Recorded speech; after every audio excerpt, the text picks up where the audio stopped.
이혼 상담을 하러 오실 때 아내분들이 이만큼 각서를 가지고 오세요. 내 남편이 그동안 나한테 각서를 너무 많이 써줬다. 그래서 이 각서만 있으면 모든 재산 다 내 거다. 이렇게 자신만만하게 들고 오신단 말이에요. 그런데 과연 이 각서가 정말 효력이 있을까요? 오늘은 그 이야기를 한번 해보도록 하겠습니다. 안녕하세요. 상상하는 대로 희망을 드리는 박상희 변호사입니다. 남편이 각서를 쓰는 경우가 굉장히 많아요. 내가 다시 한번 술을 마시면 모든 재산을 포기하고 몸만 나가고 이혼해 주겠다라는 각서 내용을 우리가 갖고 있다고 쳐볼게요.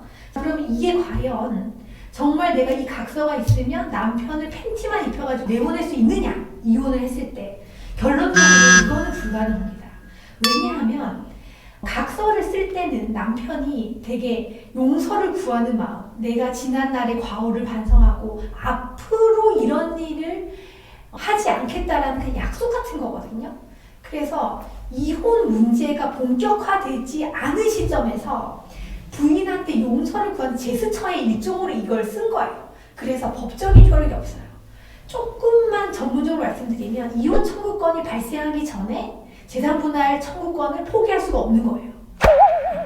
이 정도로만 이해하시고 이런 각서는 의미가 없다라고 생각하셔야 돼요. 그런데 이제 각서가 어떤 때는 그럼 효력이 있느냐. 예를 들어서 남편이 바람을 폈어요. 바람 피다 걸린 거야. 그러면 남편이 각서를 쓰는 거예요. 이렇게 써야 돼요. 나 누구누구는 불륜녀 누구누구와 있었던 불륜 행위에 관해서 부인한테 사죄하는 마음으로 위자료 3천만 원을 언제까지 지급할 것을 약속합니다. 이런 내용은 각서로서 효력이 반드시 있습니다. 이건 왜 그러냐? 아까 제가 미래에 있을 재산분할 청구권은 안 된다고 했잖아요. 그런데 이거는 이미 과거에 발생한 일이에요. 그래서 과거에 발생한 사건에 관해서 각서를 쓰는 시점에서는 효력이 발생할 수 있는 거죠. 그러면 남편이 그 당시에는 그 각서 내용대로 돈을 주지 않았다고 하더라도 나중에 이혼할 때 이미 그거는 이제 합의금이거든요. 이미 약정금이 발생했기 때문에 그 부분에 관해서는 별도의 증거도 필요 없어요. 그냥 그것만 가지고 그 각서 하나로 남편한테 위자료 3천만 원은 바로 받을 수가 있는 거예요. 그런데 이런 부분을 디테일하게 알고 계시는 분들은 아마 혼인생활 하시는 부부 중에는 거의 없을 거예요.